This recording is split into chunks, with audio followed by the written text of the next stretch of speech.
Greetings, and salutations, and welcome to Illegitimate Legends, the show where I like to talk about some of the more unusual League of Legends builds. And this week I have a build that I quite liked, mostly because I'm bad at Lee Sin. It is a Lee Sin build, it is a support Lee Sin build, because turns out, Lee Sin, as you probably know, has a lot of complicated mechanics. He can do a lot of really cool things if you know what you're doing. It's not necessarily easy to know how to pull off the best tricks, and sometimes you might feel that you need a bit of practice. If you're playing support Lee Sin, you get all the practice you could ever need at all these techniques in a much safer environment and with a lot less pressure on you. You're not the one pressuring the lane, you're the one helping your lane survive. The basics are quite simple. Level up your shield. Once you hit level 2, also level up your Q, because being able to fly kick people in the face is fun. But it's not as important as your shield. Continue to level up your shield.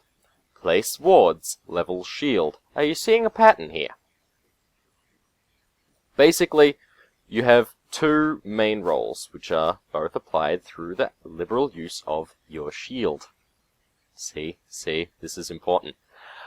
You can either deny enemy farm or protect AD carry from poke.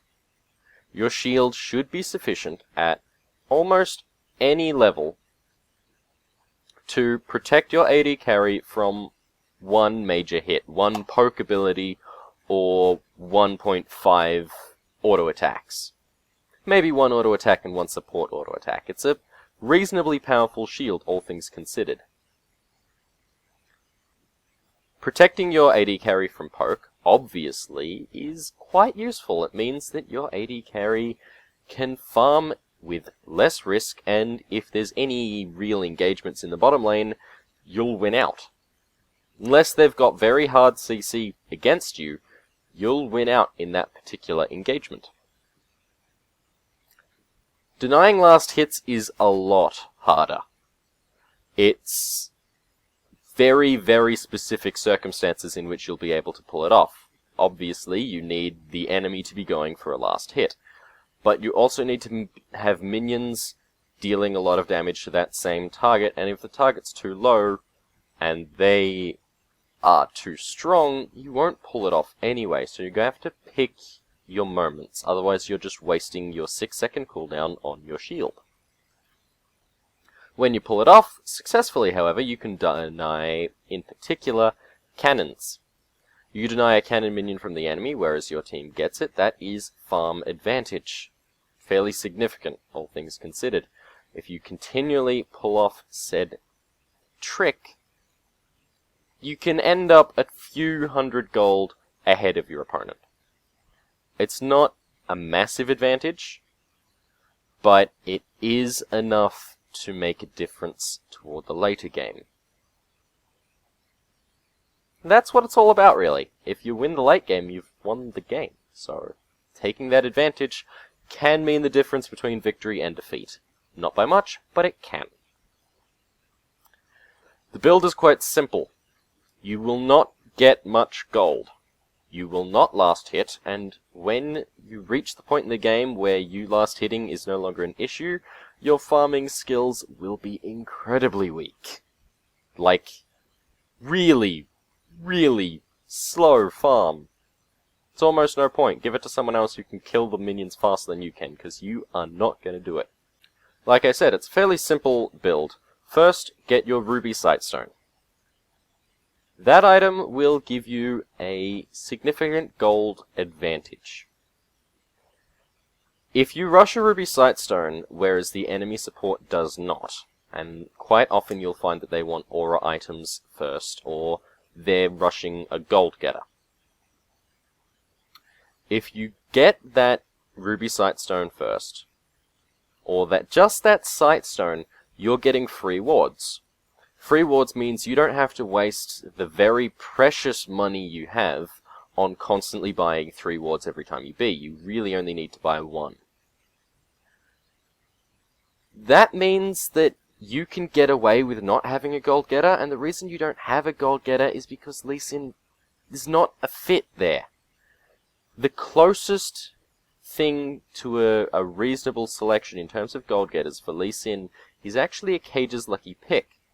It increases the amount your shield does, but your shield has such a poor ratio on it that extra AP is useless. It's wasted, and the items it build into are not items you're overly interested in anyway, so there's no point.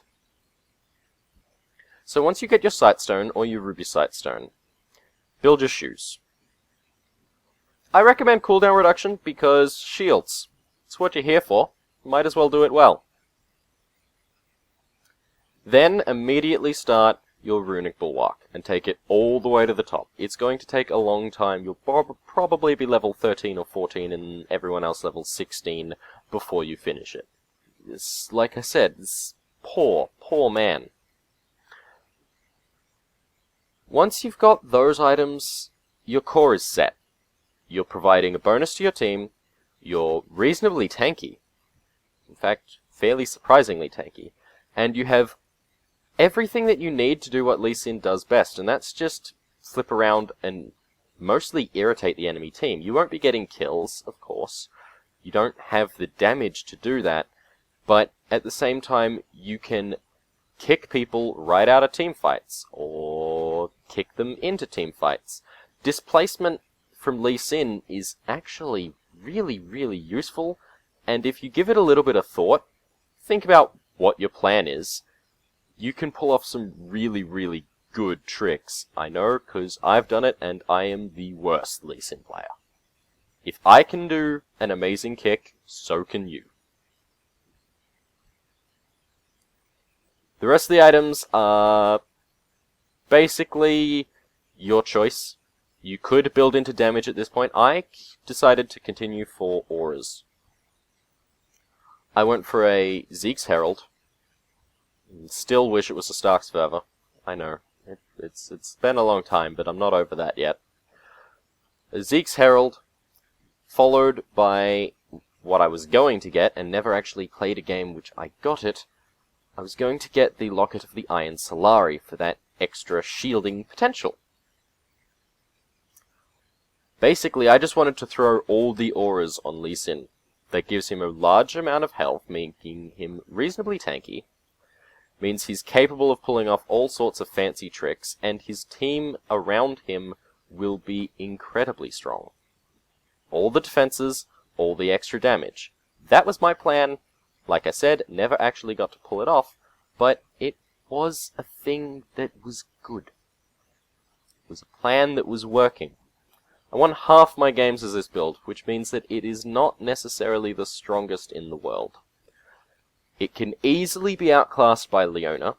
I know that for a fact. Her potential to stun both you and your AD carry, it will lose you fights. But at the same time, it's not weak. It's definitely a lot of potential for Lee Sin as a support role. He can deny a lot of poke and deny a lot of farm if played successfully. I recommend you give it a try if you're into Lee Sin. If you're really, really skilled at him, you could pull out something quite amazing. Thank you all for watching, and I will see you next week. Good night.